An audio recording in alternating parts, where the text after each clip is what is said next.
So today we're going to go over a neonatal neurologic exam. And before we break it down into the components of the neurologic exam, there are a few things I wanted to say in overview. So one thing that's imperative to know when you're doing a neurologic exam for a neonate is the gestational age. So certainly a full-term infant, like this one here, is going to have a very different neurologic exam than what you would expect in a preterm baby. So the first thing you need to know is the number of weeks gestation, whether the baby is full-term or not, to know what is normal and abnormal in your neurologic exam. The second thing to note that's very important in a neonatal neurologic exam is that their exam is extremely state dependent. So if they are awake, if they are asleep, if they're in something called active sleep, those will all greatly influence their neurologic exam. And for example, a baby who's just had a big meal will be almost very difficult to arouse because they're so sleepy. And so sometimes when I find myself in that situation, I'll come back and try and examine the baby later on, or ask the nurse what his or her most awake state is like. Okay, so those are two things we really want to know about. First of all is the gestational age, and for this little guy, he's full term. And then the sort of mental status the baby is in. And I think this little guy is in sleep, maybe a little bit of active sleep right now, okay? And then one final point is that we don't take one piece of the neurologic exam by itself, but we use all the components of our neurologic exam and put it together to try and really understand the neurologic state, okay? So one reflex by itself, one tone finding by itself, we need to put it all in context. Okay, so now when we talk about the different components of a neurologic exam, starting sort of from head to toe, the first part we want to talk about is the mental status, okay? So to get your baby awake and alert, we're going to just kind of lightly put our hand on his or her abdomen and chest and just kind of lightly, soothingly shaking the baby a little bit. And maybe moving the arms and legs a little bit, putting the head midline. Hey. Hey, little guy. No.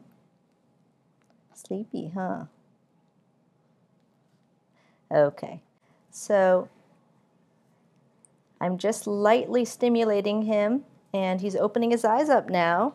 Look, and you can see how his tone has changed. So at rest, a full-term baby's tone will be kind of legs up a little bit like this, arms up a little bit like this, okay? And as I've gotten him a little more awake, he's moving his extremities quite a bit and opening his eyes just a little bit as well.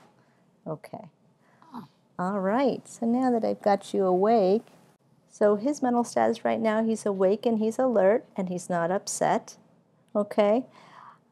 For cranial nerves, which is the second part of the neurologic exam, I'm looking at his eye movements, and I can turn his head a little bit from side to side like this, and I can get a doll's eye reflex so that his eyes stay midline as I turn his head, and that way I can tell that cranial nerves 3, 4, and 6 are all working.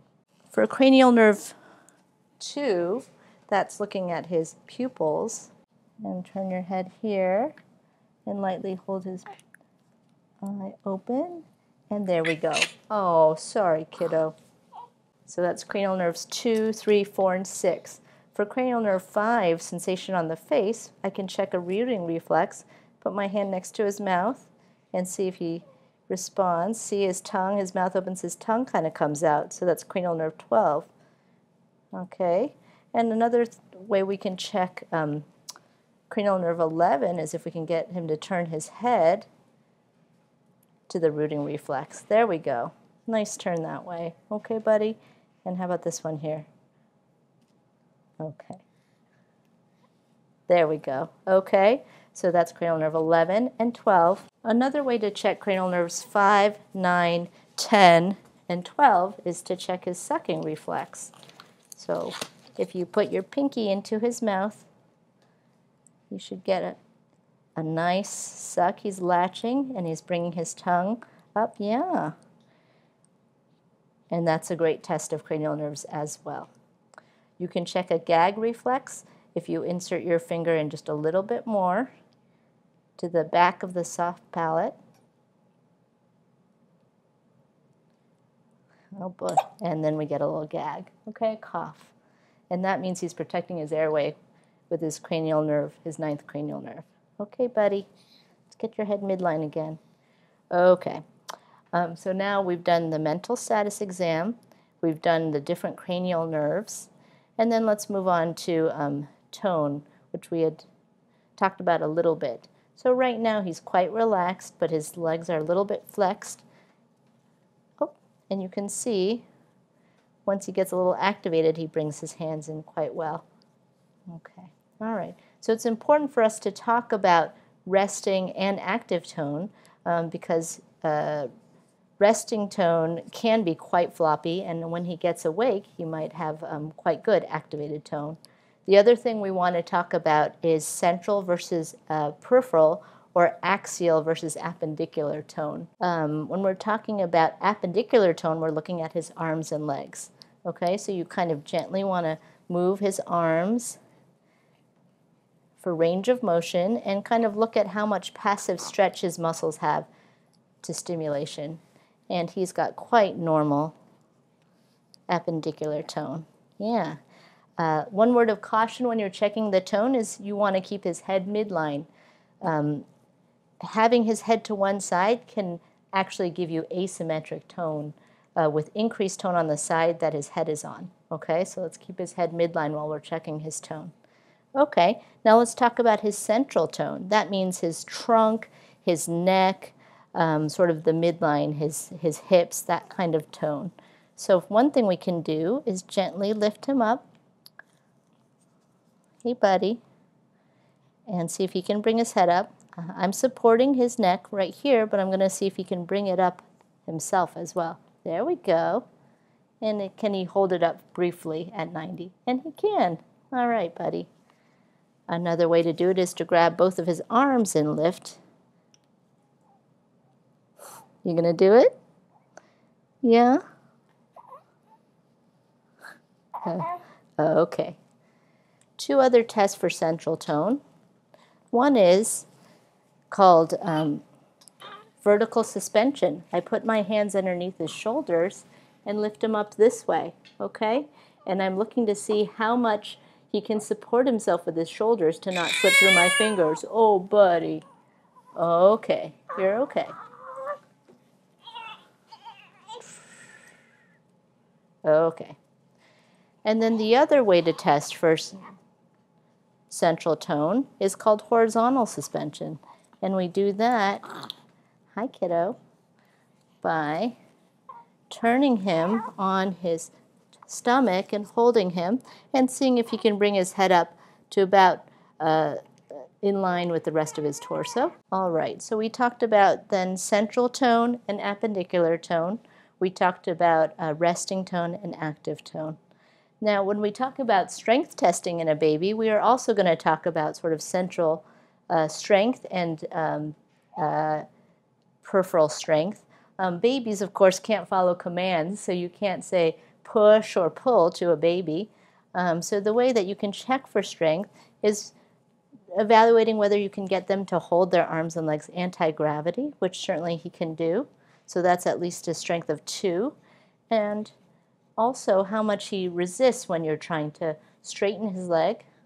That's pretty good. That would be probably a 4 in strength there.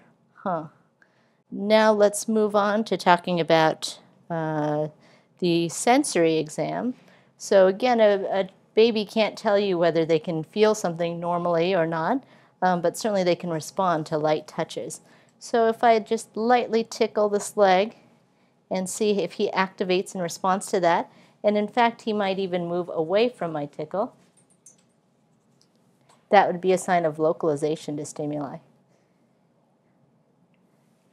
Okay, yeah. Okay. And you see him bringing his arm up to the stimulation here. Okay, great. In a baby who's really not responsive, in order to get a good sensory exam, you may have to do more than tickle. You may have to apply a little bit of pressure, nail bed pressure, or a little bit of a pinch of the skin to see if they'll respond to that. But in this case, he's quite responsive, so we don't need to do that. But in summary, the sensory exam would talk about responding to stimuli in all four extremities. Okay? All right, now let's move on to talking about the reflex exam. So in babies, we have two kinds of reflexes we talk about. The first is the deep tendon reflexes, just like we look at in adults.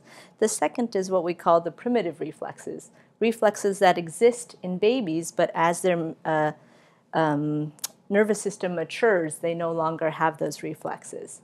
So let's start with the deep tendon reflexes. So as you can see here, you need to have the right tool to check deep tendon reflexes. This one is an adult reflex hammer. As you can see, this is pediatric, and this is neonate. You really don't need to have a long pendulum swing to check a reflex in a baby. And you can have a bigger or smaller head based on how big their tendon is. You want to hit right on the tendon. Hey, bud. Yeah. Okay. So starting from the arms and going to the legs, the first tendon reflex we're going to be checking for is the C5 reflex. And in adults, we often do that by checking the bicep. So that would be right here, putting my hand right on that bicep tendon and striking my own finger and feeling the tendon jump, okay? And same thing on this side. Hey, bud. And seeing that tendon and feeling that tendon as you hit it. Now in a baby, sometimes they're very upset and their arms are scrunched or they've got an IV in there and you just can't check the bicep reflex right there. Well, another way to check in a baby is to check the pectoralis reflex. So the pectoralis muscle is also innervated by C5. So if you have a hard time getting the bicep, you can check the pectoralis. And that's where you look at sort of the line between the shoulder and the chest, put two fingers lightly over that space, and lightly hit that, and you should see the shoulder abduct inwards, and that would be a C5 pectoralis reflex, as you can see. Okay, buddy. Now, C7, the triceps reflex, is not always present in a neonate. I got one there, though, as you can see. And that one, I'm not going to put my finger on it because I really want to hit the tendon directly to get the best reflex I can. And that has him straightening his elbow. Okay, so those are the arm reflexes. Now let's do the legs. Hey, buddy. So I'm going to feel for the patellar, which is L5S1. In babies, the patellar is often much more lateral than you would expect. So I feel for the step off of the patellar, the kneecap, and right underneath that, and just a little lateral, I can feel that reflex. Yep. Let's make sure he's nice and relaxed in his leg. Sorry, buddy, so that we can get a good reflex. Okay. All right, bud. Make sure his leg is relaxed. There we go. Now we hit it. So it's just a little bit more lateral than I was expecting, and as you can see, he has a very brisk patellar reflex. Same thing on this side. There we go. And even got a little bit of clonus there, so as you can see, his foot wiggled a little bit. Now let's do our Achilles. We can do our Achilles by extremely dorsiflexing his foot and then hitting right on the finger. And you can see his foot kick down. Same thing on this side. Another way to do it would be to hit the Achilles tendon right on the tendon itself. Okay, all right. So those are the deep tendon reflexes. Another one we can do, check, is a cross-adductor reflex. So I'm hitting the abductor muscle on this side and seeing if I can get the other side to also adduct inward. So what you'll see is this adductor goes in and this one does as well. That's why it's a cross-adductor reflex. And I'm not seeing too much of one right now, and that's fine. This can be a sign in adults of increased reflexes. In a baby, it may or may not be present. Okay. All right, now speaking of what we said earlier, clonus. Clonus is a sign of increased reflexes. Okay, so 0 would be getting no reflex at all. 1 is just a tiny bit. 2 is a reflex that can be against gravity or full. 3 would mean there's increased reflex such that you might have spread, where you hit one reflex and you get the reflex further down activated, or 3 can also mean clonus. So clonus is where if you put enough stretch on the tendon, you can get kind of the foot going up and down. And clonus can be normal in a baby as long as it's not sustained. Let's see if I can get it from doing the reflex again. The reason that I'm ranging his leg is because sometimes the clonus only appears at a certain stretch of his leg. And it doesn't matter at which point it appears, as long as it does appear, that can be a sign of increased reflexes.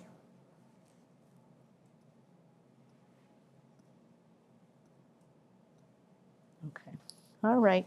So those are the deep tendon reflexes. Now let's go ahead and talk about the primitive reflexes that neonates have. So when we talked earlier about the need to keep his head midline, that's because of something that we call the asymmetric tonic neck reflex. And so that is that when a baby's head is to one side, they have a reflex where the arm on the opposite side flexes and the one on the side they're looking at straightens. Buddy. So we also call that the bow hunter's reflex because it looks like someone who's shooting a bow. So if I have his head on this side, this arm is up and this arm would be straighten. And if I turn his head to the other side, you see this arm comes up and then this arm will have a tendency to straighten. Okay? Right there. Okay. Now another reflex we can check for is what we call the Moro reflex. That's where we take both hands, we can lift them up gently and let go. And as you see, his hands come out, they adduct and then they abduct, okay? And that's what we call the Moro. So what we're looking for is symmetry in both hands. Oops, you've got your head on the side, buddy. Okay. Opening and closing together. Okay, good. Another way to check a Moro is to put your hand underneath his neck, slowly lift his head up, and then drop it quickly. Sorry, my hand is in the way there. Oh, buddy. I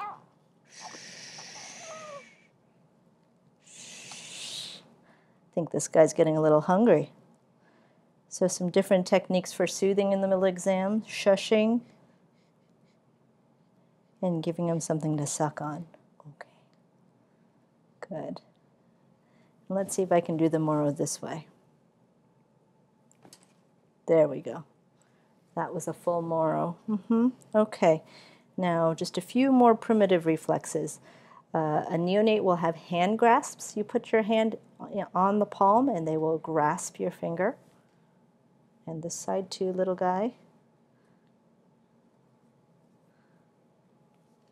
And he's grasping onto my finger. Okay, and then, oh, I know, kiddo. And then also plantar grasps, putting my hand, oh, I think I'm activating. There we go. There's the plantar grasp, and over here as well. Putting your finger sort of at the intersection of his toes and the pad of his foot, he'll kind of clench down on your finger there. Okay, good. Then we have the step reflex. When we put his feet down, he may take a few steps there with his feet. Okay. Okay, and last one is what we call the gallant reflex. Okay, and this is looking at his truncal reflex. If you run your hand along this side of his back, his bottom will turn towards the side that you're running your hand down, as you can see. Okay, all right, bud.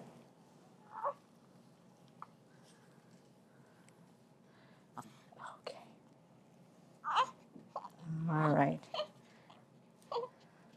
Okay. And this is a very healthy full-term neonate who's ready for a meal.